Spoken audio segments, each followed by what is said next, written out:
Welcome to the Waterfowl East podcast, gentlemen. Welcome. Get Wesley here. Andrew. David. David, you're a little eager on that. Try to jump in. Welcome. What's going on, gentlemen? Well, we're here. Podcasting. Spring's hitting. Everybody's getting keen to get outside and get training and running dogs. Oh, and friggin' flying right. birds. And, Today was beautiful. Yesterday morning was friggin' awesome. yeah. I was out, did a little bit of training with Boog, just running, throwing dummies in the bird launchers. Yep. My zinger hasn't come in yet, so they didn't have. I ordered a silver one. Oh, nice. And they didn't have it. And they told, it was like 2 weeks later, like, yeah, we don't have the silver. They're being manufactured to be, I don't know, 2 months or something like that. I said, but we got black in stock. I said, all right, well, I'll get a black one anyway. Yeah. So it's ordered, but hopefully be here within the next week or so. I still got to order electronics. I got to sit down and go online and have a look at what electronics I want to get, just the best value. Now, speaking of electronics, so like, have you ever considered putting maybe one of those like what you have on your launchers? I could, but I'm going to run my zinger a long ways away. Like, I'm going to run that sucker I'll probably run 300-yard marks with him. Oh, really? And with no sound. Like, that's my bird launchers can't quack or make any noise, so I need to have that quack to get him dialed in on it and then launch it. So They're nice with the 209 primer in it, too. yeah, get a loud bang. So Yeah. at least that would help. Stupid phone won't frig off. And I can't not look at it because I got ADHD. But yeah, it's been friggin' nice to get out. We had that real early snap of warm weather where we did get out training a little bit there, and then it friggin' snowed more than it snowed all damn winter. Just Yeah. for teas. Yeah. We've had that cold weather, actually crummy weather, rainy and Mhm. so on. Like, we really haven't, well, I mean, you could train if you want to, but, it's not like it's been enjoyable, I guess. Yeah. But you're not going to go out and run birds, though, really. No. Not in the point. And it's right? hard to hide them in the, grass right now because it's all down with the snow, where the snow was on it and stuff, so. Yeah. That's one thing I was going to say this year. Like, I know typically, like, we're going to talk about pointing dogs tonight. Matt, he couldn't make it tonight, so Dave and Andrew and we're just going to talk more on the pointing dog side of it until Matt can join us. And A little bit of upland stuff. yeah, upland stuff. And that's one thing I'm going to do a little bit more of this year. Like, when the dogs were young, we were running them in the field because obviously they're not seasoned. You want to really make sure they get in a good scent cone. You can see for sure where the launcher is, for sure where the dog is, so you don't have any captures or whatever, like dogs catching birds. So this year I'm going to do a lot more training in the woods that's more representative, like actual grouse and woodcock hunting. Set them up behind stumps or whatever. Just do things like that where it's more of a realistic setup. Yeah. Like transition to that as you get later into the season. I think that's one of our big problems. We really don't, or haven't, I guess, as of now. We've done line fences, stuff like that, but we haven't really gone in the woods. But the trouble is, it's hard in the woods because you almost need to have somebody that can see the launcher, hiding somewhere, but then the dog's nose. It's not bad, though, if you got your dogs pretty steady. Like, I feel fairly confident that even if Boog pointed it from, like, 5 feet, I feel like he'd still be pretty steady on it. Yeah. Like, he had a nice point on a grouse there the other day, and I mean, he was on top of it, and he stayed steady, and it was walking. I could hear it.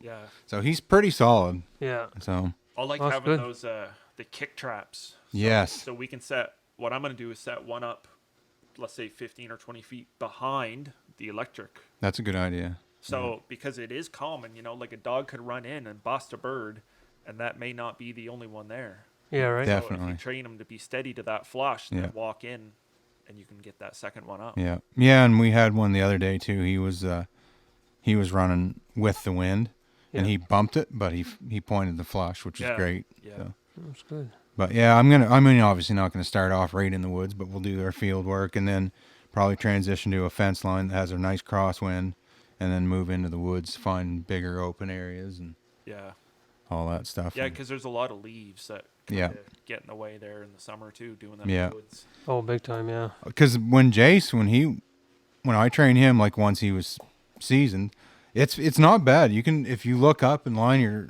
launcher up, it's pretty easy to just shoot a bird up into the trees. Yeah. There's enough openings. I mean, you're not going to go into. Yeah, no, I guess I mean like as far as your dog being 50 yards away in a field versus in the Yeah. woods, it's harder to see, to control that. You know, like if they do get Yeah. too close or start creeping or.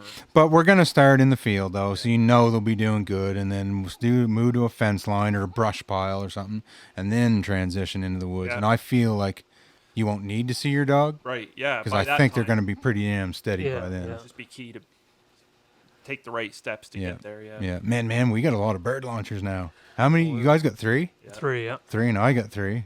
So, and they're all electric now, like, And then the kick traps too. and then the kick traps. Holy, now we just need birds. Well, that's coming. We got. I was telling Andrew here tonight. I had 2 chucker eggs and 2 quail eggs today. Yeah, that's so good. they're hopefully going to start laying a little more steady. And And I'm gonna be buying some birds. I don't care what I'm buying.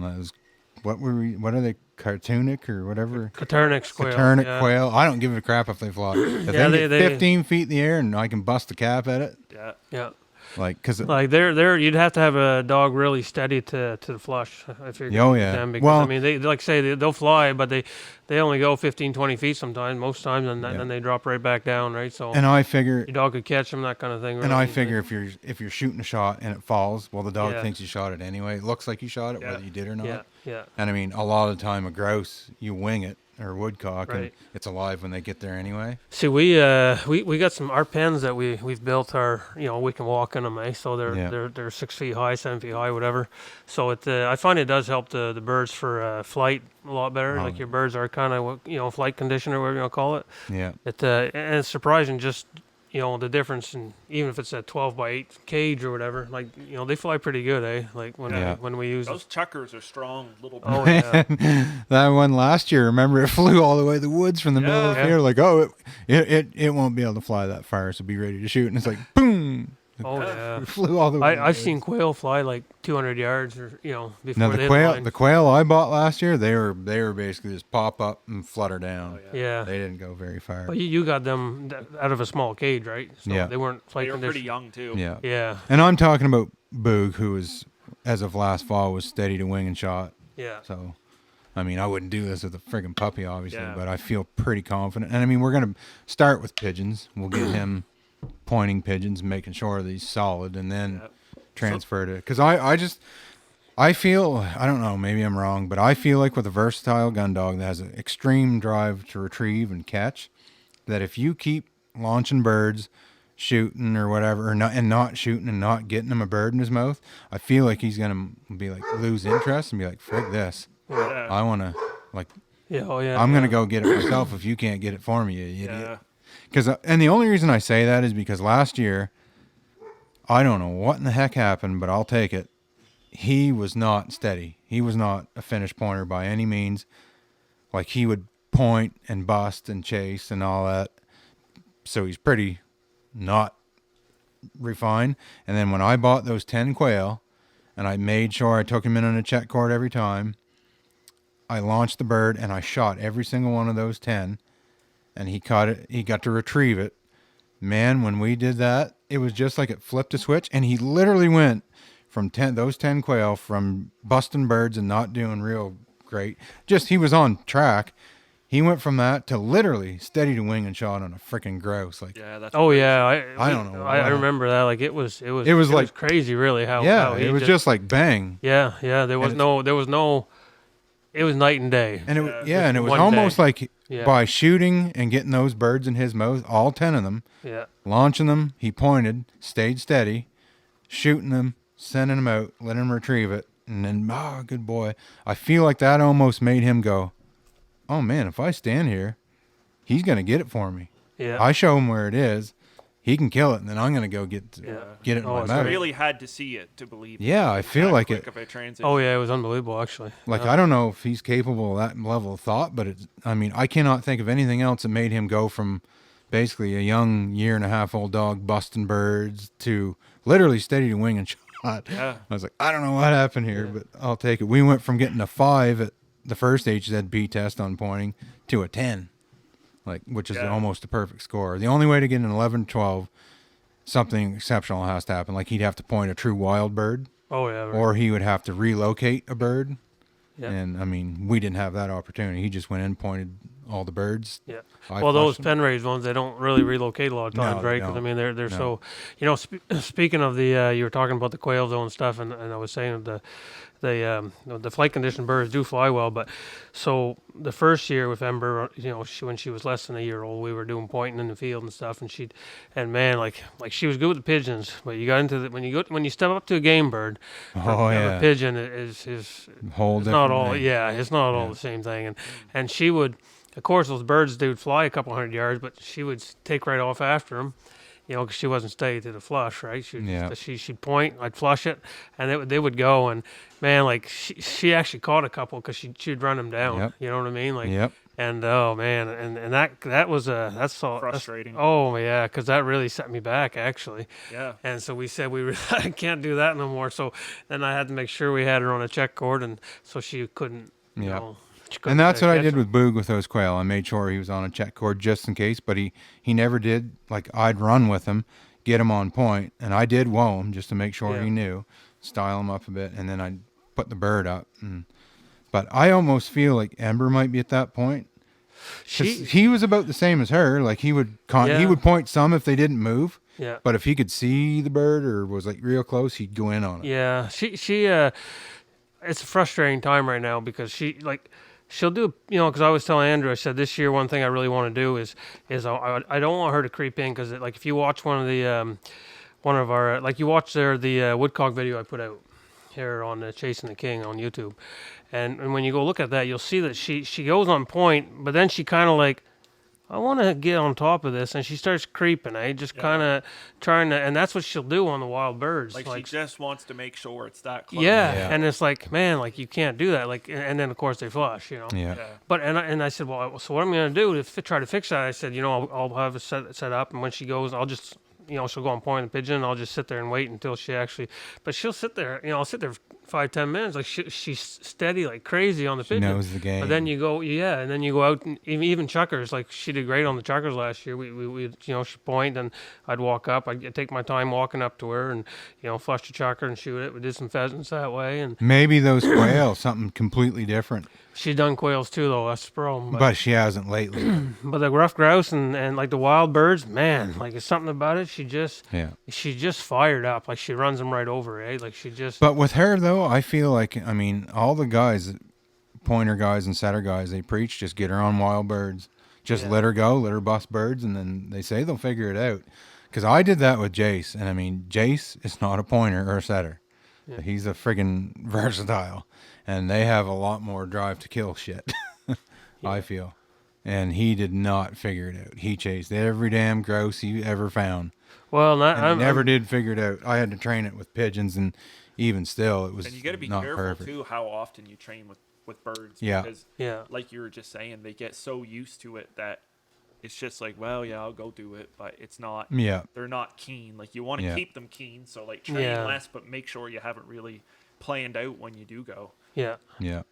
I kind of figured once a week tops is for Yeah. on birds, is what I'm gonna. Because I do. can't even train my own pigeons at all. She's just No, she's not into it. through this. Yeah.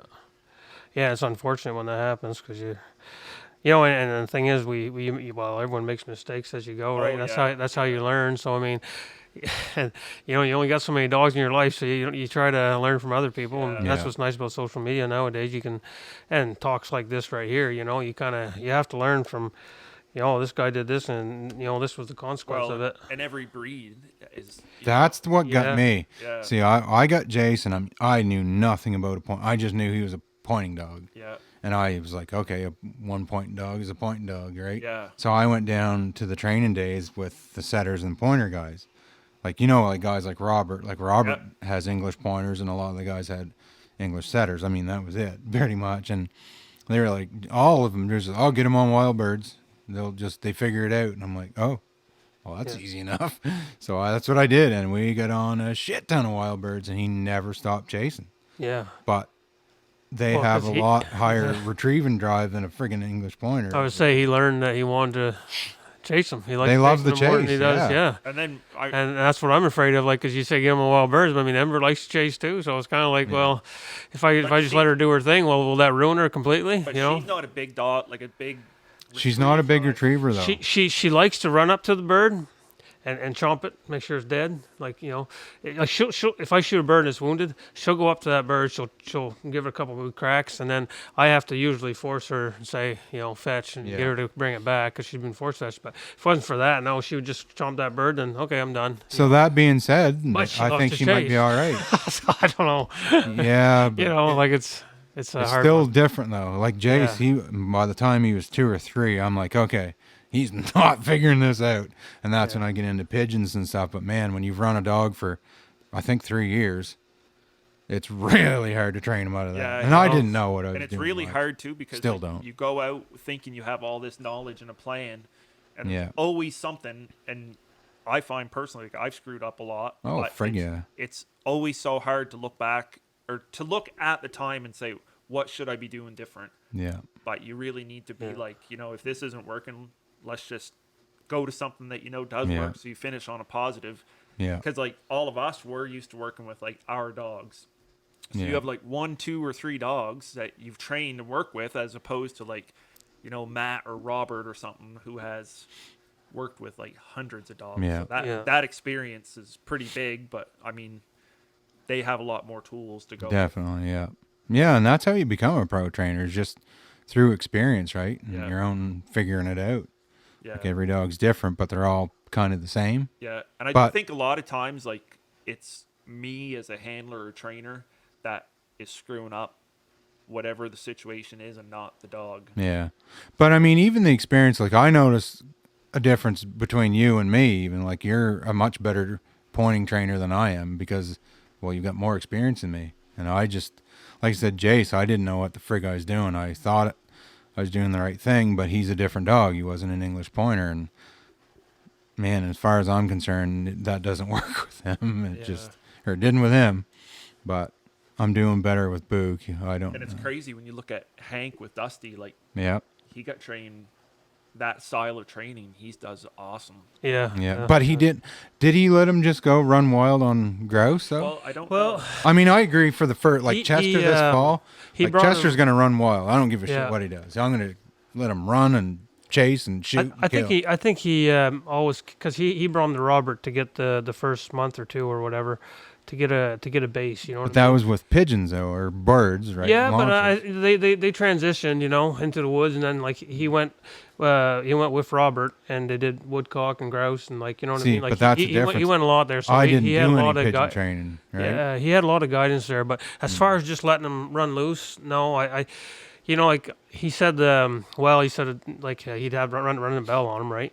So he'd say, we'd keep the bell in range, so we knew you can tell by the sound of the bell if that dog's getting birdie or not. Like if they start slowing down and tracking, that kind of thing. And so they kind of knew what was going on, and if they heard a flash, then you'd whoa him, and walk up and set him up. And Yeah, you got to go through a lot of that. But maybe Yeah. that's the difference though. I mean, he did work him on birds in launchers, oh yeah, right? yeah, like yeah, I think never so. with Jace because they just they probably told me, but I just didn't understand it. I'm like, okay, so I just take him to the woods and run him on birds, and Yeah. he Yeah. figures it out. And You let him free run. becomes a great basically. pointer. You Yeah. know what I mean? Dusty said himself too, like this past fall was a huge change in Hank going from 2 years old to 3 years 3. old. Like, Yeah. that happens too. Like that's Yeah. a pretty big factor. Well, I'm excited to see like Clyde and Boog, Ember as well. I mean, unfortunately, Ember missed all of last Yeah. fall basically, but that's a big kick in the balls. But you move on. Yeah. But Yeah. it's that going to was, be a fun fall though. I think we got some dogs that are going to really, really progress. Yeah. She is keen to go, so I bet that like when we get out training, like when I stopped at your house on the way coming here, she wanted to go do stuff. Like Oh, Yeah. she she's gonna have that fire big time. Yeah. Yeah. Well, we lost. Like I say, we lost this year, and which and it sucks for her, but like we were talking about, like mentally for the handler, it's a real man, it's a it's a struggle battle. because I mean, like you spend, like for us, like not everybody does this, but I mean we literally, like if I counted the hours I have in Oh. training, like it would scare you, and here we are still far from perfection, Yeah.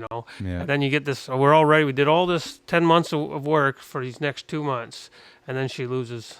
I mean, I guess I got the last 2 weeks of the season I in know. December, Yeah. and even then, we hadn't done anything for 2 months. So when you get a dog that doesn't do anything, I for mean, 2 months, it was a lost season. oh yeah, and mentally for me, it was like, why did I even bother? Like, Yeah. all this work for what? And now Yeah. I'm right back to square one again. But at like, least it wasn't something like it was an sucks. uncontrollable act. Like, oh, it is, but I mean, it's just Still. like I said, hopefully we can make it better this year. oh, I guess. think you definitely know, will, man.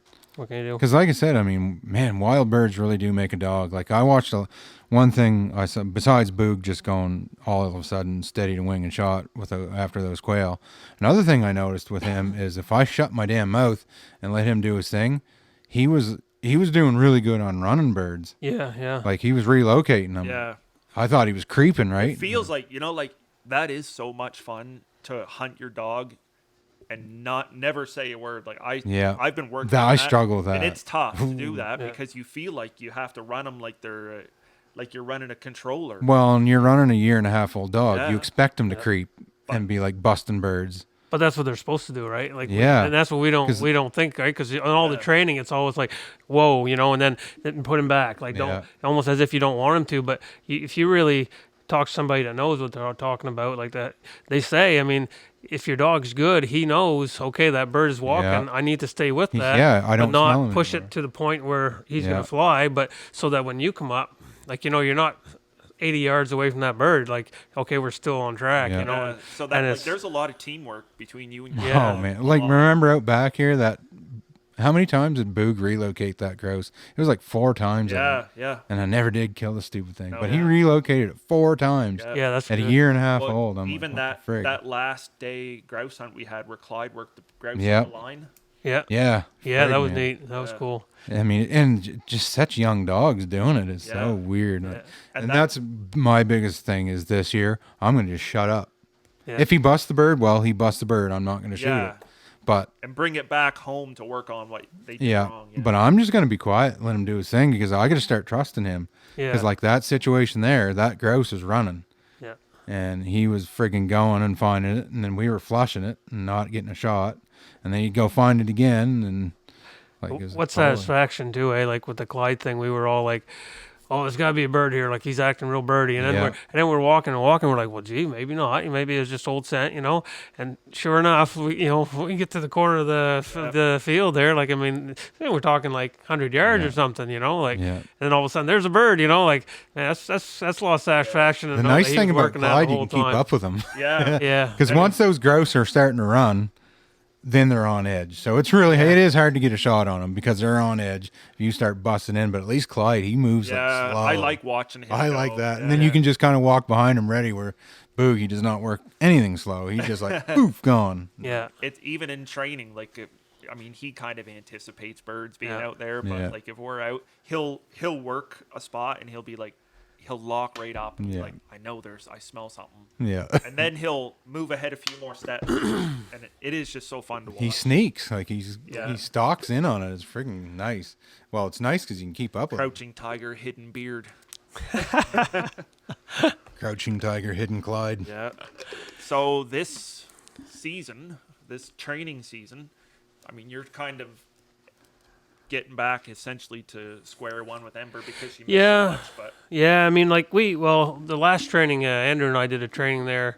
I mean, it was a month ago or something Yeah. like that. We did pigeons, I guess. It was one night, and I mean, it's like she hadn't lost it. Like with the pigeons, she Yeah. knows the drill with the pigeons. Like Yeah. she pointed, did nice, on two. We did a couple birds there each, and I mean, she knew what she was doing. Like and I'm curious to. I'm gonna try to get some quail or chuckers. Like I say, right now it's hard though because the people that have them is because they have them because they're hatching. Yeah. So they're not going to give you their breeding stock. So I mean, it's hard to find birds right now that are ready to go. But in a couple months here, they'll have all their eggs, Yeah. what they want, and then we'll be able to start buying the adults maybe or whatever. But so once you get through like this, I mean, we're all going to do it, go through the basics here, get back and brush up on what they already know, Yeah. and have a fresh starting point once we've established what they already know. yeah, like what are you focusing on as far as new things? Yeah, like what's your end goal, say, between now and let's go around the table here. So what's your end goal overall for her? Well, I think we're all pretty much going to be the same answer probably, but I mean, like, same as last year was, I said, steady to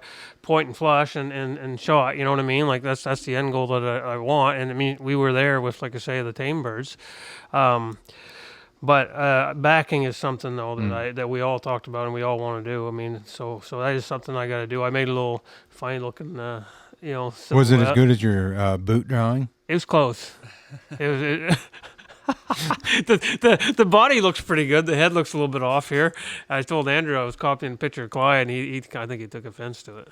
Oh, really? It was, Geez, yeah. What did I say? It looked like Donald Duck? Or... Yeah, something like that. The nose was a little too. The head was way too small for the body, but I mean, it gets the gist across, Yeah. But I did do one session with that. And I gotta go back to my books here because I kind of set myself. It didn't quite work out the way I thought it would, And she definitely didn't get the gist of it. No. Maybe it's Did just you not pop good. it up, or how did you do? How did you approach? No, I just had it set up, and then I come in from the woods, where she couldn't see it or whatever. And when I come in or around the corner, I guess is what I did. And then when she saw it, I was like, oh, there it is, right? Like, Then I stopped her and I popped the bird. But I got to go back because I think at first you're supposed to do it. Maybe you guys know this. I think you're supposed to do it where they don't smell the bird at first, and then eventually you do smell the bird. Maybe it's the opposite. Right, yeah, Maybe you're supposed to Yeah. smell the bird, then you want them to associate a point with that dog already on point. yeah. So you're not supposed to see it, right? You're just popping birds. It's like and a then sight eventually they're point like, on the okay, well dog. he's obviously pointing the Yeah. bird, right? So I did that probably 4 or 5 times, but she still like didn't really seem to. Capture the fact that there's a bird there, so she kept wanting to go in on it. You know what I mean? Like It's funny, and some but- dogs will just naturally Yeah, back. they do. Yeah. yeah. So Just walk right up So when what they see. about retrieving? Is that something I know you got kind of? yeah, with Ember, I don't want to push her too hard on that because she doesn't enjoy it, right? Like, Yeah. well, I say that she loves bumpers, like Likes to play fetch. Yeah, like she'll play fetch, but I mean, as far as like birds, especially, like she really doesn't. Like she wants to go up to the bird, but when she gets there, she doesn't really want it in her mouth. You know what Yeah. I mean? Like, so Kind of low on your list as far Yeah. as there's other things that are more important right yeah, like Well, I you don't got wanna, you got Jesse for retrieving it. Yeah, and I don't want to make it like I don't want her to associate with a bad thing, right? Because I'm kind of scared that if I'm always forcing her, Yeah. you're forcing them, right? They don't want to do it, and Yeah. you're like fetching, and I'll have to zap her sometimes if she doesn't actually do it when I say fetch, Yeah. right? So it's a negative, and I don't want to. I don't like training with negatives. You know what I mean? Yeah. It's, I mean, you're you honestly, don't gain anything with if negatives. she's gonna go find the bird and show you where it is, Yeah. that's good enough. Yeah, for a exactly. point. You're like, I want to take her on duck hunts this year, though. I was telling Andrew I want to do more duck hunting this year. I really didn't do a lot this year. Like neither one of you guys hunted waterfowl very no, much, really. not goose at all. We No. did geese twice, I think, or once anyway, and then once was a duck hunt that was geese, but we never even got anything or you got one, I guess, but. But no, I don't think I'm even gonna go with the geese much, just mainly ducks. But I want to do more ponds and stuff. But I think what I might do is if it's an actual setup where I know that they're coming and stuff with decoys out, I might bring both dogs. Yeah, and try it out. just if it's something that falls dead, stone dead in sight, I'll send Ember. And Yeah, if she's eager to go get it. Yeah. There you go, right? Like she's Just- standing there looking like she wants to get it. Yeah, And, yeah, and the thing is, Alright. you only got so much time. So if you're gonna invest, let's say you hunt 8 hours a week, say, well, if you put 6 hours on duck hunting, that only gives you 2 for upland. So one dog gets shafted. You know what I mean? So so if I bring them both, it'll kind of balance. yeah. And I hunted Jesse a lot on upland this year, right? So we never said what we had for dogs, but Jesse's an English lab. And so I hunt her as a flusher. She's my duck dog, but I hunt grouse for her a lot. And Ember's a English English setter. So anyway, I really enjoy. Like I know we talk about the pointing business a lot, and that's really kind of everyone that thinks about upland for the most part is pointing. But I really like hunting with a flusher or with Jesse anyway. Yeah. Like I mean, that's the only flusher I've really hunted with, except for a couple other, like the Cocker Spaniel guy I went with there once, and like. But I mean. I enjoy it a lot. Like she runs close to me, like and she'll stop on the whistle. So if I see she's getting a little too far away, I can give her a whistle. She'll stop and let me catch up. I keep her in that 20-yard range, right? It's nice because she's your flusher. Like you Yeah. have that Yeah. relationship. Like she's Yeah. your dog. You know. But what I mean? but she's doing good. Like she really knows the game. Like, you know, like she's a duck dog, but man, like she knows. Like I'll be walking on the line fences or even in the woods. Like if I'm in the field and she's in the edge of the woods, and I'll send her in. Like she'll go in and she's getting to where she realizes, well, I'll just run the edge of that woods. But like she'll stop a lot and look, make sure I'm not too far. Like I mean, sometimes she gets carried away. There, Oh, but yeah. She's like got every that. dog. She's got that teamwork. Yeah, she wants to work with me because she knows, you know what I mean, for the most part. Like where, like with Ember, I mean, she's young and all, and she's a big running dog. So, but I let her go, and I mean, most times she's Man. at fight, you know, and like a it's. completely different breed. I Yeah. think you need to let Ember roll this fall. Oh man, she Just she let she her be roll. gone all the time. Like you never see her. Let her burn. You know, like 80 yards, she covers in a couple seconds. Oh yeah, just let her roll. I would. You know, I but was talking to. the thing is, I like to have that. I like to see my dog. Like you know, I Yeah, know, but that's and a I you know thing. that That's it why. is. That's why you like hunting with Jesse. Yeah, because I like seeing them. I like seeing what's going on. Like I don't I don't want to hunt with my GPS. I want to hunt with the dog. You know what I mean? Like, and I know that it's you'll say, well, yeah, but I see what she's doing. So, you know, and then, but I don't know. I like having that dog in range, and maybe that's what's hurting me on that. But I think it definitely is. You I know. think you need to let her roll. yeah, She's gonna check in on you, man. I have. she will, I have a but- feeling once Ember gets to the point where like she is out there 100, 150 yards and locks on point, and you walk in Yeah. and see her on point and get a shot opportunity at that bird, And you're kill a gonna be like, bird. They're gonna be like, Yeah. why Damn. have I waited so long? yeah, yeah. Or you're gonna walk in 150 yards. She's gonna relocate, and then you're gonna go shoot that bird. You be Yeah. like, holy shit. Well, and let's That be was- honest. I mean, the more ground they cover, the more Yeah. more More birds you're gonna opportunity, find, man. right? Yeah. But I mean, it's just I don't know something about it. I guess you know. Yeah. Well, it's a hard transition. When I got Jace, I was like shitting bricks when he would leave me because I had a lab for 10 years, right? Yeah, yeah, And I think that's pretty normal. yeah. Oh yeah. Like it took me a where we're all, long like, while. fairly new handlers. I mean, Yeah. you kind of want to control everything you can. Oh yeah. Oh yeah, thing, we're but- control crazy, right? Yeah. It took me a long time Oh, to yeah. just let Jace run. Yeah. And I mean, he was big running. He did 300 yards. Yeah. Like oh, he'd yeah. be gone. So what's your thing for this summer? Like, what is Well, I mean, we're gonna run NAVDA. I'm gonna run Boog and UPT, the utility preparatory test or whatever. We're gonna run that, and pointing wise, it'll just be obviously we're gonna start off with the basics, make sure he still does it right, and like I said, do some field, fence line, and then woods. And I'm gonna get a lot of kill birds. Yeah, So when yeah, we yeah. train pointing, every bird's gonna be basically shot at and try to kill it. That's worked properly. Yeah, Right. yeah, that's Yeah. that he works properly. And I mean, if he busts it, then well, You know, on that note, something else I find like at first when we had like chuckers and stuff, where we were kind of like, or I know I was like, well, geez, you know, I bought these things, I don't want to waste them. So a lot of times you're shooting a bird you shouldn't be shooting at. You know what I Yeah. mean? Like you should just let them fly away. yeah. It's a learning process for, Yeah. for us. I definitely did that with Gross this year. I said, Yeah. if he does not work this bird right, I am not shooting, and I stuck to it. Like Yeah. I only shot birds he worked Yeah. properly.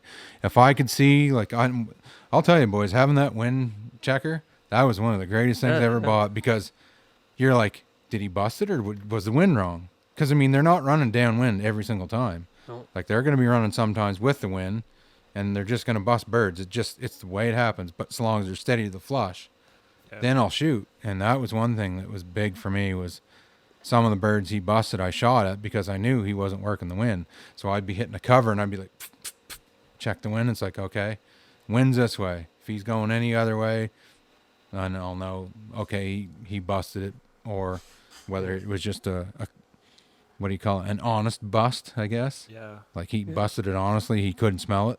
Yeah, yeah, He yeah. ran up on it and Yeah. it worked. So Yeah, that happens a lot. and then we're gonna work a lot on retrieving this year. I want to get him like 3-handed casting and Yeah. all that kind of stuff. Well, you guys do a lot of the waterfowl leaves. I right? hunt mean, waterfowl It's a all lot, yeah. goose hunting, so like Yeah. you know. So, We hunt ducks and geese weekly. so, yeah, so it's pretty important for you, really. yeah, and we're gonna be guiding this fall. I mean, I've got 2 guys booked so far, but Oh, nice. hopefully we'll get For some upland. For upland, Yeah. yeah. Hopefully we'll get some more people for that, and it'll be fun. Yeah. That's kind of my goals. And then for Chester, obviously he's just a puppy. My goal with him will just to be get him a shit ton of exposure on birds and just let him Smell build the woods and let him build a love and a desire for the woods and birds and all that fun stuff. pick up on the other dog's energy. Yep. What about you? I've I'm gonna go back to basics here as well. I find last year with Clyde, when a bird busted, and this was, I mean, he was out for about 6 weeks too Yeah. with an injury. So Just before you go into that, tell everyone what happened to Clyde. it was like literally the first day of woodcock. Did it happen the day out back here? Yeah. Yeah. Yep. So it was pretty warm too. It was probably pushing like It 15 was to 20 hot. degrees. Yeah, it was real So hot. there was still a lot of cover on, and I could see Clyde was about 60 yards away from me on my watch, like through the GPS. I couldn't see him, but he let a howl out of him that sounded like he was just Yeah, big hell. like, we were both worried, like it was Oh. that bad of a. We were running like moose through the woods, Yeah. straight. And when I got up to him, I could see he was within 10 feet of me, but the cover was still so thick I couldn't see him. So I said his name, and he turned his head. And he's only one at that time, so for Yeah. him to stand still like that is pretty uncommon. Like, Yeah. especially, obviously, it wasn't a point after that yelp he let out. So, I mean, once we found him, we checked him all out. We couldn't find anything wrong with him. He seemed a little bit stunned, Yeah. I guess, but anyway, so when we left the hunt, he finished out the hunt. Oh, he hunted hard after. And he still pointed grouse Yeah. after this. But I took him up to the vet because he wasn't himself. They didn't find anything. I never found anything. You didn't find Nope. anything. We all checked him out. It was almost 4 weeks later we found, what was it, like about... It was a big growth on his neck. Yeah. Well, It's first, how But you was- found it. Yeah. like yeah. the size of a baseball Yeah. when it got to its biggest. But anyways, it turned out being a stick that somehow got into his neck. Like the size of your freaking thumb. Yeah.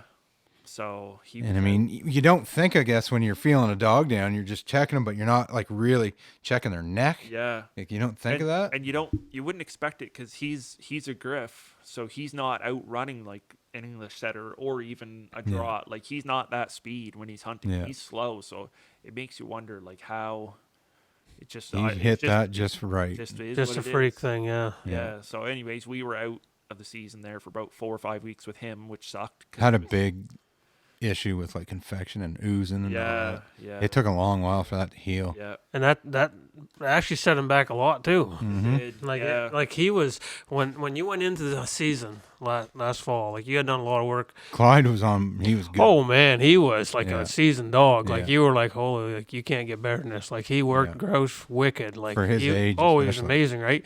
And I mean, not that he wasn't good when he got back, but you know, like his basic obedience even had set back Yeah. a fair Mhm. amount. You know, like just with the callback and stuff like that, right? Just Yeah, well, just that because really, of that. it really shows like when you take 4 or 5 weeks off of any consistency whatsoever, if it's obedience, if it's hunting training, if it's hunting at all, like that's a big loss. Oh yeah, big Huge. time. Yeah.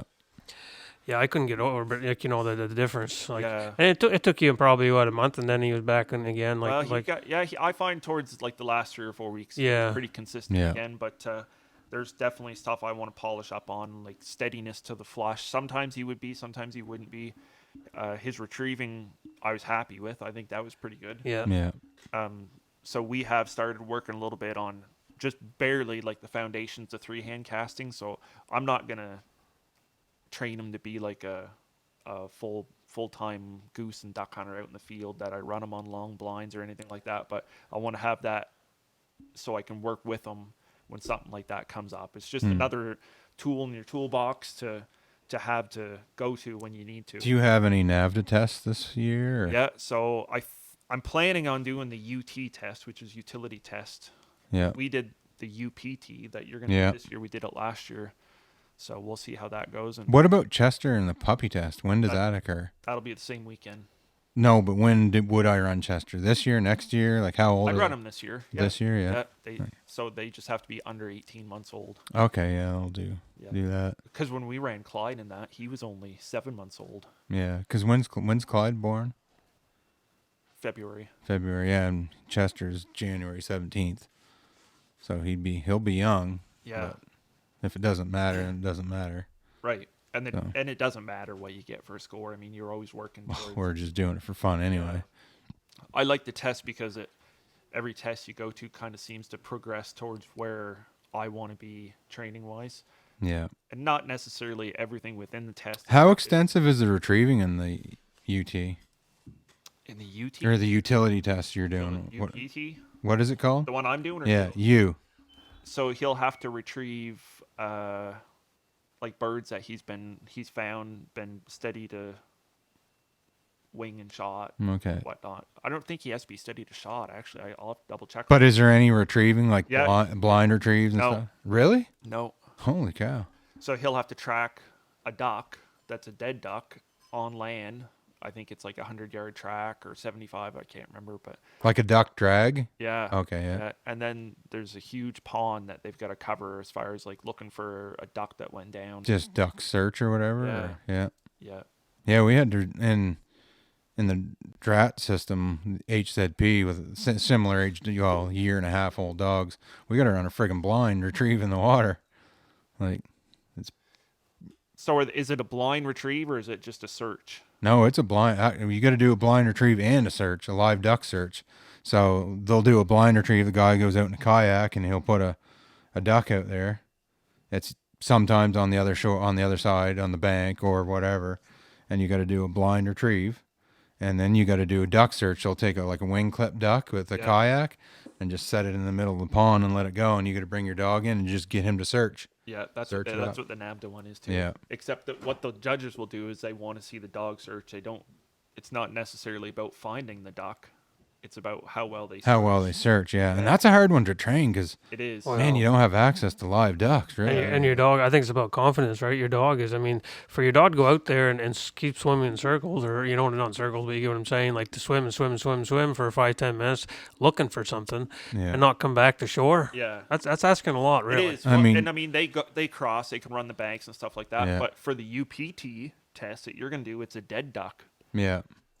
Yeah, and I mean, for that to build their search up with these versatile dogs, the key is to just have lots of birds out there. Yeah, exactly. Make yeah. it so they like can you don't just- want to train them with just one. To Yeah, start like with. he like Yeah. say we'll go to a body of water, I'll put like 6 ducks out from in like a U shape and just Make sure he finds one. hunt him up Yeah. and let him go, and he'll just search and search and search until he finds one. And it's easier when you got 6 out there. And then over repetition, he knows that when you line him up and say hunt him up or back or whatever, he's gonna go and he says, okay, I know there's a duck out here. That's what Yeah. we've trained him to know. So eventually when cut you her come back. to the test that there's only one bird out there, you send him out on a search and he's gonna go because he's used to going out every time finding a bird. Yeah, that's a gonna- good idea, actually. Man, it takes yeah. a lot of ducks. Like, Cut her down to 4 and then 3 and then Yeah. 2 and 1. I'm not even gonna cut her down. I'll just make sure that every time he goes out, unless he's searching extremely well on his own, Yeah. I'm going to make sure every time he goes, he finds a friggin' bird. So when I send him out, he'll swim for eternity, Yeah. until he finds it. Yeah. And that's the key. And then when test day comes, he won't know any different. He's just going to go out and search and search and search and find it. But I'd like to do live duck searches. It would be nice, but Yeah, we'll have to find some. good luck, man. They're hard to find. I know. And when you do find him, it's hard to find someone if they know what you're doing with it. It's hard to find Oh, I someone wouldn't tell 'em, to let you have a duck, right? Oh, we're just going to raise them. That's the only way to do it. Oh yeah, no one knows what you're doing. Like that, you tell anybody that, they'd be like, "Oh goodness."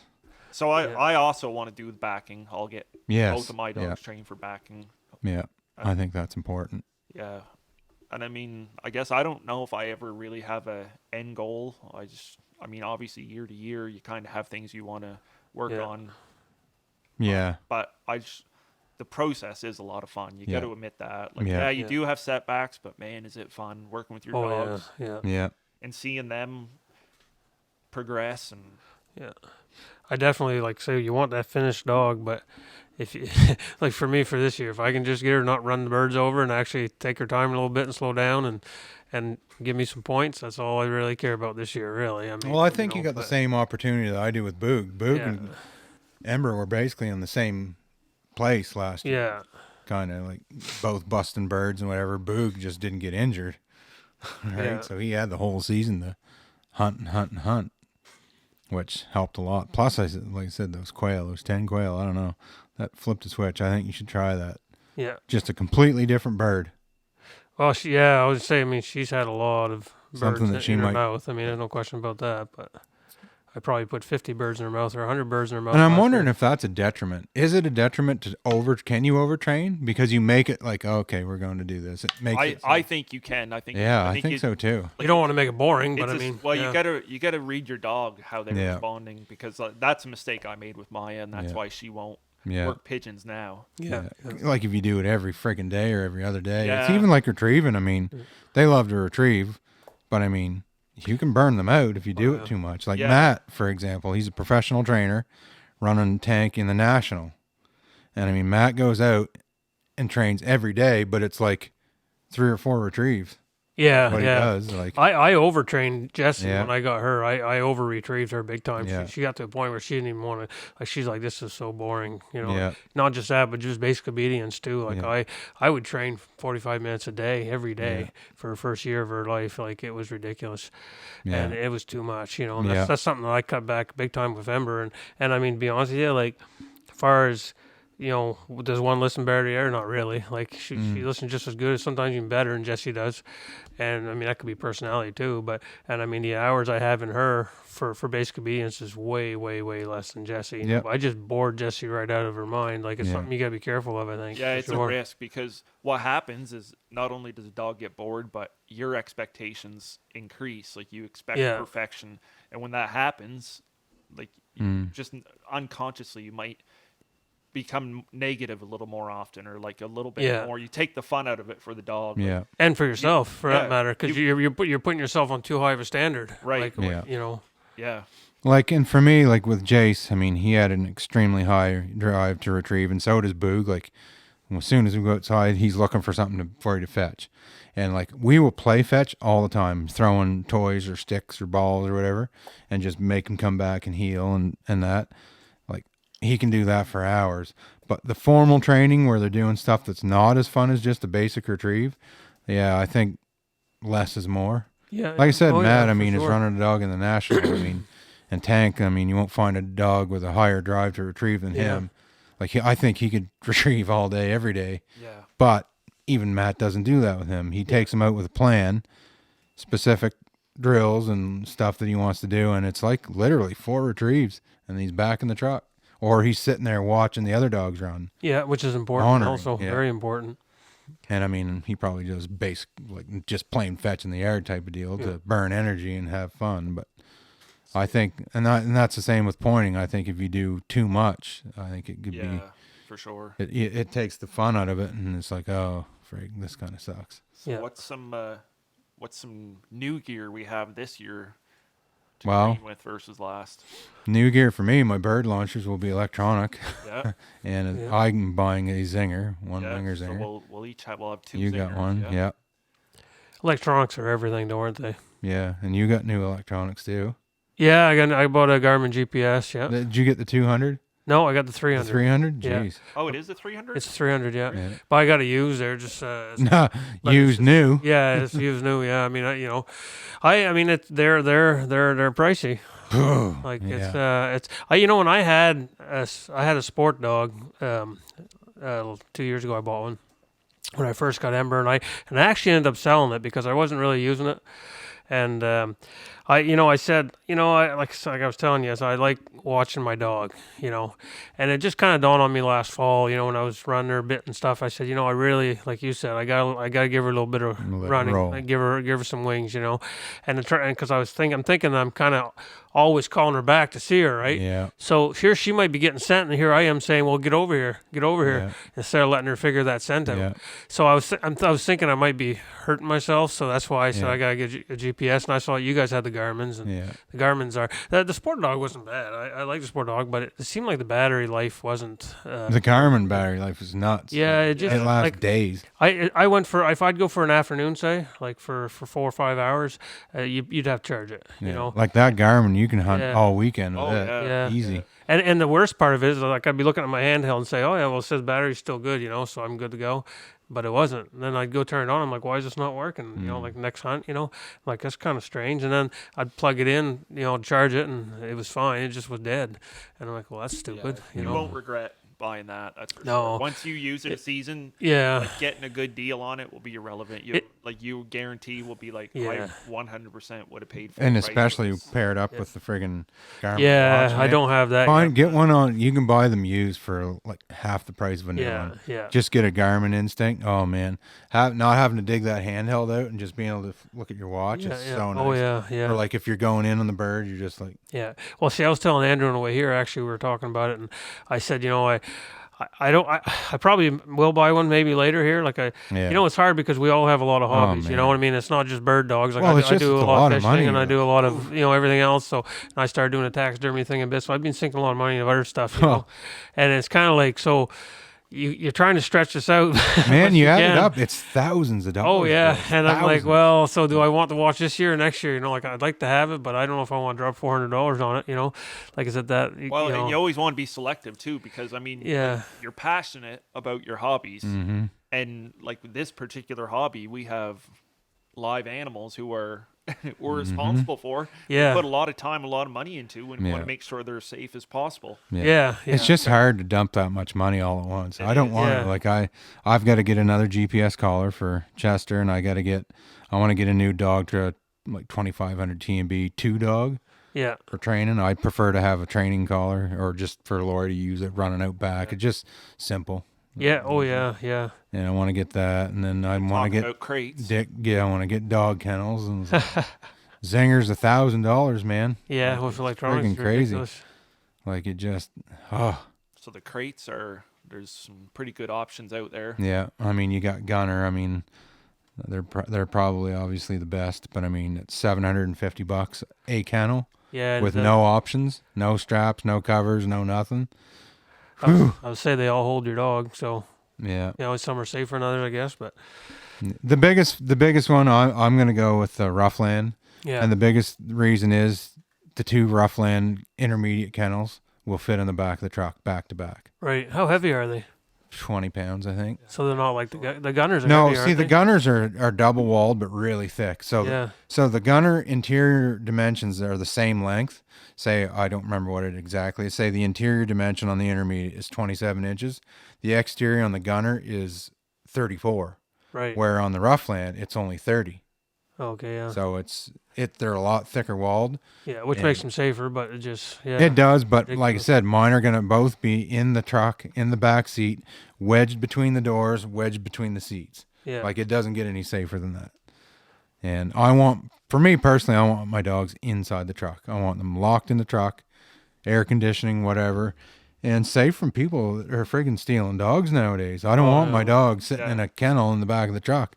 When we hunt together, and like a lot of times we'll just alternate dogs. Right? Yeah. That's something that I worry about a lot. Man, I We- worry about your guys' dogs. We just, off we go, and I mean, it's like dogs in there. I'm like, holy jeez, like what if someone shows up And while that's we're gone, happening a and lot. and like I mean, truck's locked, but I mean they could break a window and take a man. dog, right? Pop Like, a window and your dog's gone. yeah, like our dogs aren't aggressive dogs. That's so one thing about it, right? Like Boog, I had the cheap plastic kennel in the back seat, but I mean tinted windows. You can't even physically put your hands on the glass and see him in the kennel. You can't Yeah. see him. So that's another safety factor right there. Like they're in a kennel in the back seat, tinted windows. Like you cannot tell if there's even a dog in there. Yeah. Whereas Clyde or Maya or Ember, they're standing right there in the front seat. No, Like, stuck out the window. what's going on? Yeah. Like. Yeah, And I have a kennel fan, so I'll have 2 of those kennel fans attached to the door, turned on, keep them nice and cool. Or I'd like to have a gunner for sure, but the other thing I think of sometimes too is that a lot of places we hunt, like it's pretty uncommon that we travel more than an hour yeah, to go hunt. You know what I mean? Like Yeah. a lot Yeah. of people who have those crates, you might have to travel 3 hours from home just to go somewhere to hunt birds. And like that's a factor as well. but I just find that they all put them strapped in the back of the truck. Yeah. And I'm just not going to do that. No way in frig. Well, and I mean, I can't leave it.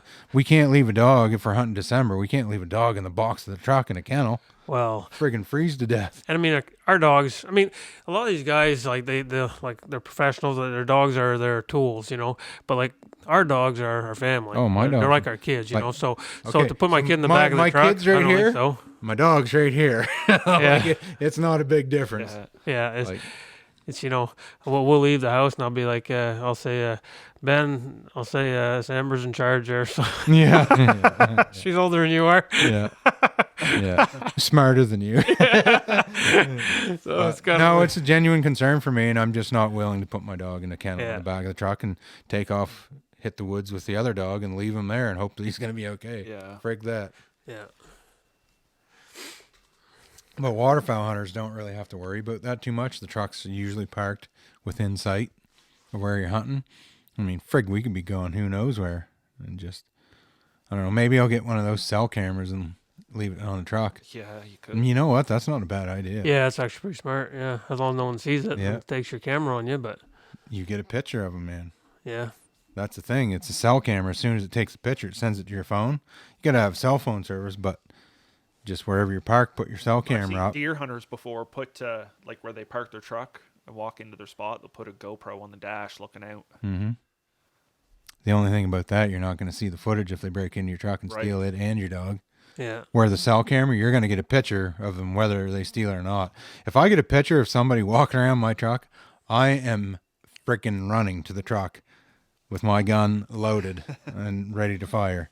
Like messing around my truck with my dog in it. Like, Yeah. if you see a dark navy blue Dodge with a big Benelli sticker on the back and you're thinking about stealing my dog, be warned, if you get caught, you will probably die there. Not even joking. I will probably shoot you. Yeah. might have to cut that out of the. I'm not cutting nothing. That's a fair warning. You got the cops at your door. Like I said, kids right here, dogs right here. You friggin' mess with my dog, you're gonna be in trouble. yeah, I'd probably black out and do something stupid and end up in prison for the rest of my life. But that's why I want to go with the other kennel, and it's literally 50% cheaper. yeah, yeah. You know, that's a big difference, huge difference. I mean, and they're a decent kennel. They're not bad.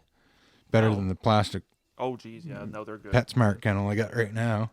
I bought one of those PetSmarts, but I just sold it actually. But it was so big, I like to get it in the back of my CRV. I couldn't put it lengthwise. I had to they basically put a dog in it and then turn it. Yeah. And I was like, this is not practical at all. So it was okay in the back of the truck at first. Like when I first got it, I put Ember in there and she hated it, right? Like she's like, I don't want to ride in the truck with you, like, you know. And so it just didn't work. I had ratchet strapped down, but like we said, you know, that's fine in the 1st of October, but Yeah. you get November, December, like, man, like they're working hard, they're running, they're getting wet, and then you go stick them in the back of the truck in that cold wind and Yeah, stuff. for Like 2 hours to go run another yeah, dog or two. you Like, might give them pneumonia, right? Like yeah. Oh, they could get hypothermia and die. Yeah. Like, yeah. So what's some more on the whole upland guiding? I know you haven't put a whole lot out yet, like as far as advertising, but what's more on it? What'd you say? like what's some more information on it, I guess. Like Yeah, it's new this year. It's new this year because I mean, obviously we lost Jay suddenly, and I lost my dog. Now Boog is good enough. I didn't know he's going to be ready this year, Yeah. and I mean, I would have taken clients that had their own dog rather than guiding people that don't have a dog. So I only have 2 books so far, but I haven't really put a big push on guiding upland. But I want to start, man. If I can book October, November. So I'd like book our rough grouse numbers were a little lower last year because Yeah. the spring was so wet, but like, you know, we're on the border of Maine, so that's a lot of people go to Maine down Yeah, there. they go to the North Woods of Maine. Yeah, and I mean that's Yeah. what we've got here. Yeah, It's exactly. the same friggin' thing. Big woods, clear. Well, and we also have the fun farmland area. Yeah, we got everything really. Like you can go drive half an hour and be right in the woods, or you can be right in our area by all the farmland, right? So Yeah. you can do both really. Well, right where your hunting camps are, I mean, A lot of farmland there, but literally in the backyard. Yeah. Once you get the 200 meters away from the camp, you like Yep. that's how close you are to good hunting. Birds are right there. Yeah, both sides. So yeah, that's my plan with kennels anyway. Yeah, you know what? It'd be kind of neat to reach out. To Are you somebody. decided yet? Or are you still? Oh, not to mention there's a NAVDA discount on Roughland. Yeah. So are you still undecided? You almost sound like you're still thinking about a gunner. Well, what I think I'm gonna do to start is get one from Roughland, so it'll fit in the back of the truck, Mm-hmm.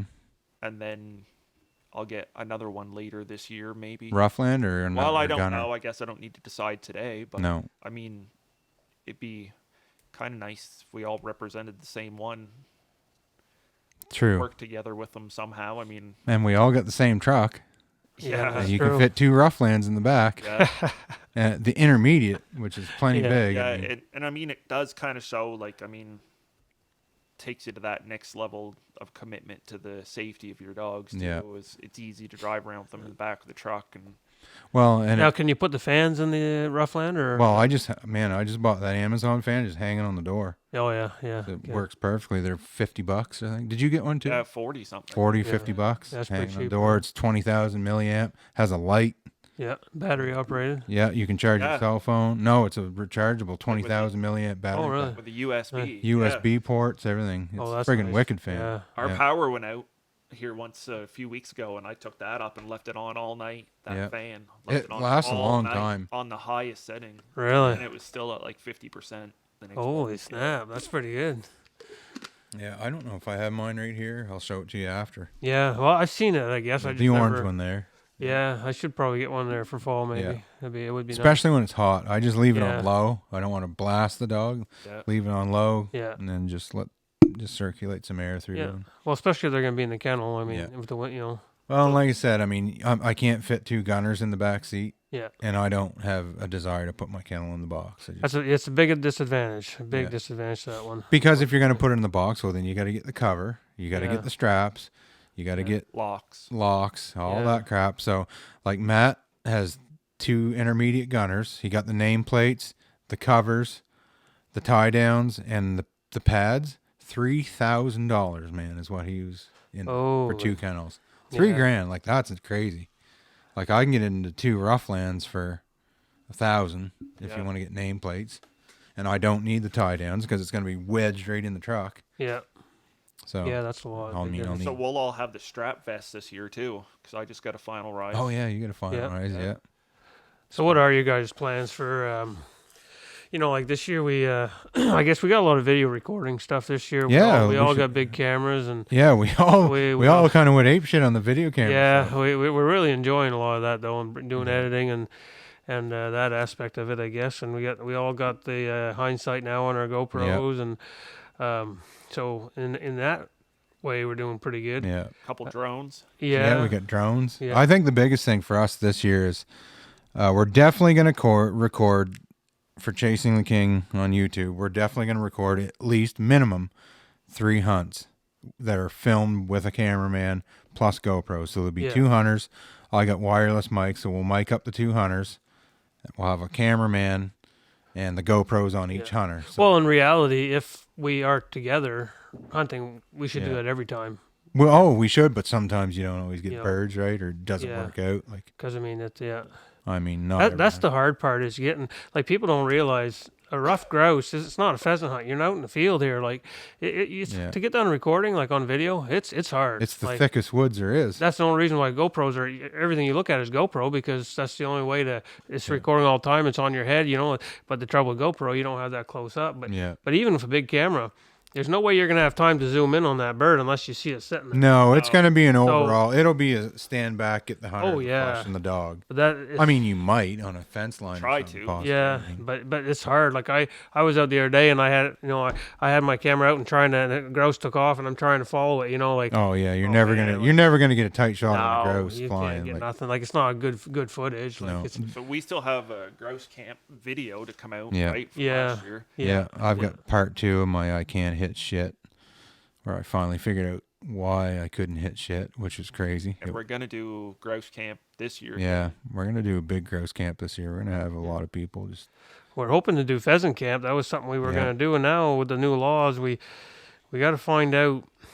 well, either find I can find out who owns all the land, and we're just gonna have to call them, or Yeah. whoever's the best talker. I don't know if maybe Mark would want to do it if he's a good. Well, that or He's what- he's the best businessman. we know what we should do is maybe not everybody show up together, but we should go down to where we're going and take a day and stop and talk to a few farmers and There's probably going to be multiple landowners in there. For yeah, it's just hard because to get them to actually take the time to give us written permission with the PID numbers, You don't. we got to actually, go You prepared. don't actually have to have like handwritten permission. You can get a text or whatever from. Is that right? Yeah, that's all. Because good. I heard you needed PID numbers and you needed like a form you had to fill out. And I was like, No. holy snap! Like, No, who's you- gonna do that? no one's going to farmer's do that, Dave, because No. you imagine farmers in the Yeah. middle of harvest having 15 guys a day Yeah. coming up. Hey, can you sign? Like they're going to lose their shit. Well, that's what I mean. They'll So be it's calling gonna DNR and be like, we don't want this rule. Like Well, this is what's going to happen is you're just going to say, no, I'm not letting anybody hunt. And then we're all going to get screwed over. So that's what I'm afraid of. Like, yeah, that's a big concern. But no, that's which I don't blame Mike him. Holland himself has told us that that's not going to be it. If you have a text or whatever, you can get your permission for the year type of deal. Like, hey, yes, you can hunt my land. Well, that would work because I mean everybody's got a cell phone, so So we'll have a grouse camp, hopefully a pheasant camp.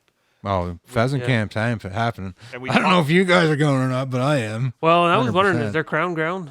There was, there is. We got to find small. that. We gotta find it. And but maybe if we get there first, we talked a little bit about woodcock, but you'll be in harvest. Oh, I'll be unless it's the first opening. Because see, we usually start harvest around the 18th, more or less.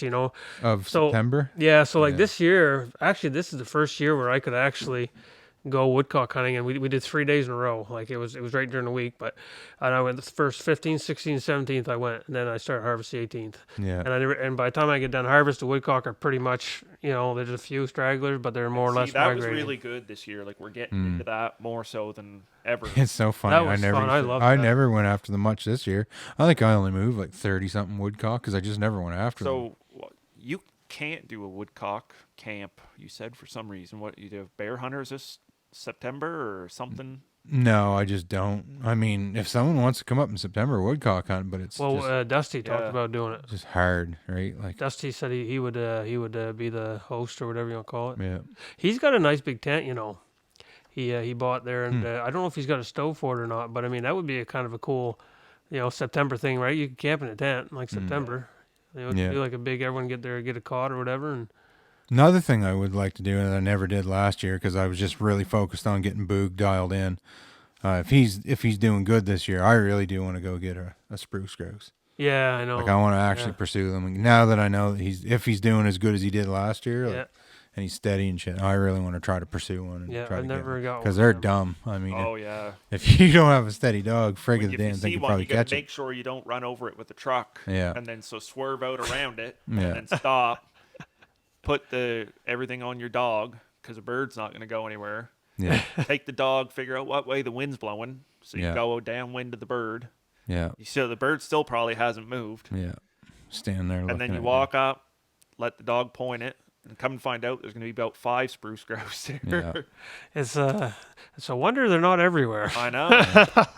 I'm also really gonna expand territory and go hit some of my old covers. Like I've got covers from friggin' Naquik to Millville, like all over that I haven't hunted in a long time, and I'm gonna go just.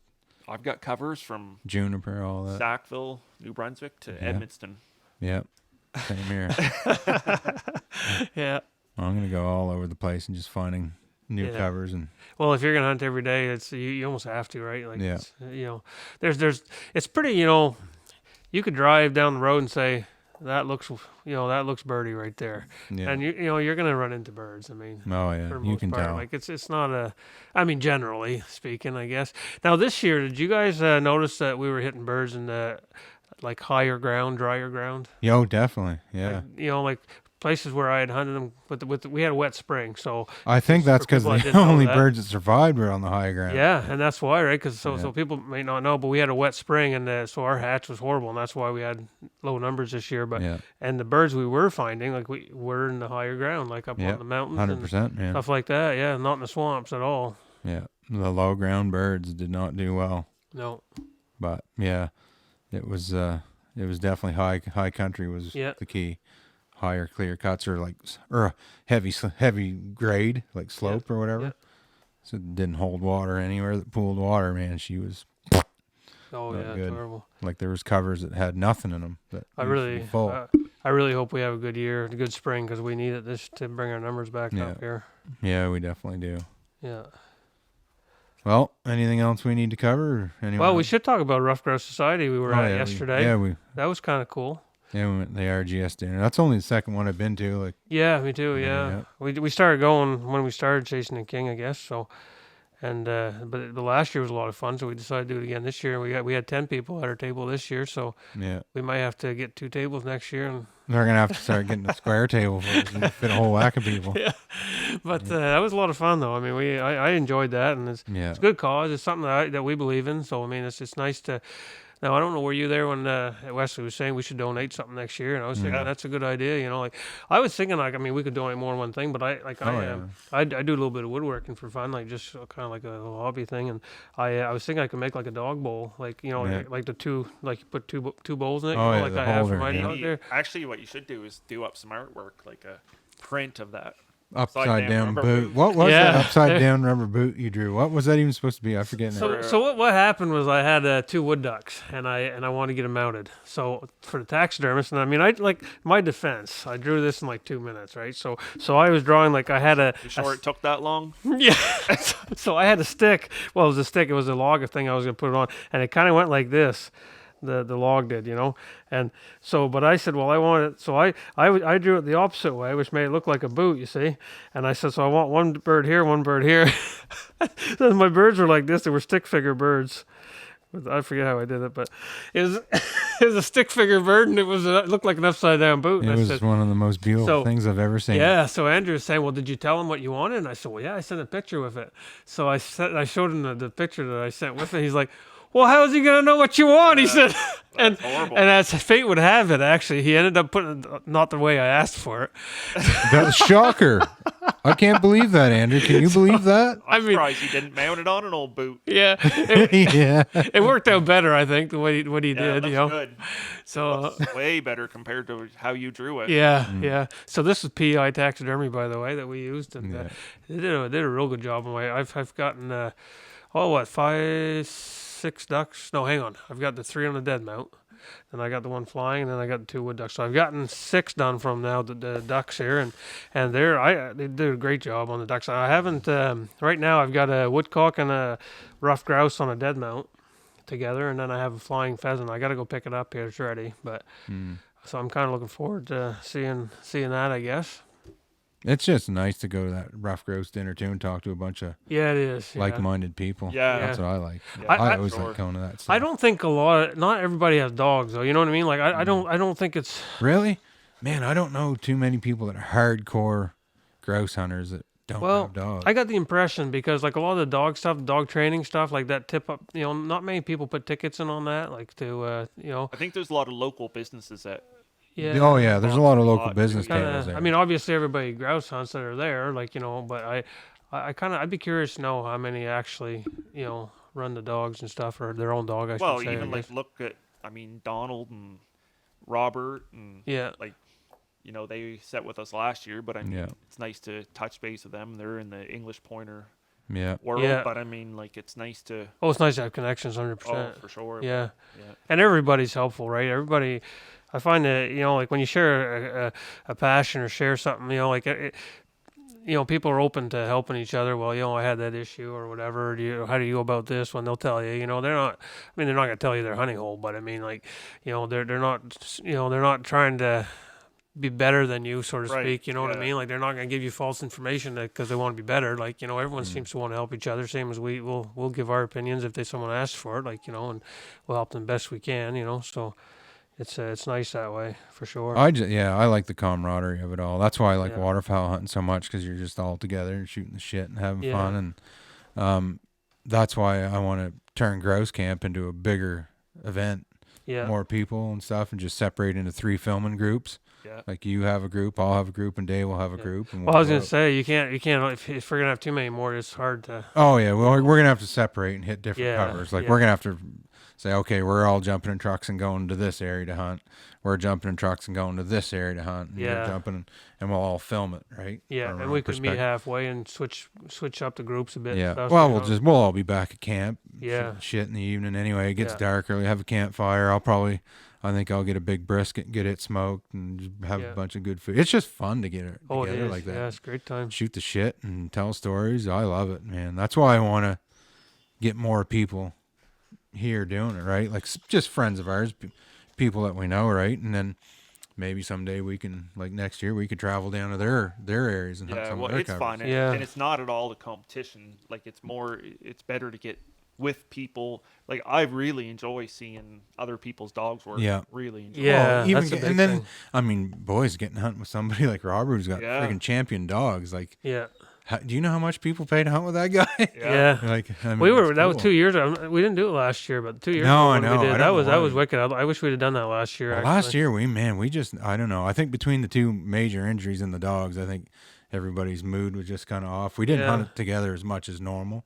No, And I mean, well, there was a lot of focused on training. Like, I mean, for me and Boog, for the October, I was like, I hardly even recorded in October because I was just dedicated to making sure I got him to where he want. Then November rolled around and things were, I was like, okay, he is doing good. Yeah. And we got together more then. Plus you got harvest. yeah, for me it's kind of hard because I'd say 70% of my hunting's in December. Yeah. Just because of the way my work falls, right? Yeah. And December is good hunting, but all it would take is a couple big storms and I'd be screwed, Man, right? one storm like we had here in friggin' end of March there, 20 inches or whatever. Jeez. Yeah, so that's the You're unfortunate done. part. But I guess you gotta pay the bills, right? So Yeah. Oh yeah, that is what it is. yeah, that's right. Make the most of it. But yeah, I think grouse camp will be fun. Oh yeah, it's gonna be wicked for sure. Yeah. Anyway, I think that's everything I can think of. Pretty good. Yep. Right on. Well, thanks for listening. Later.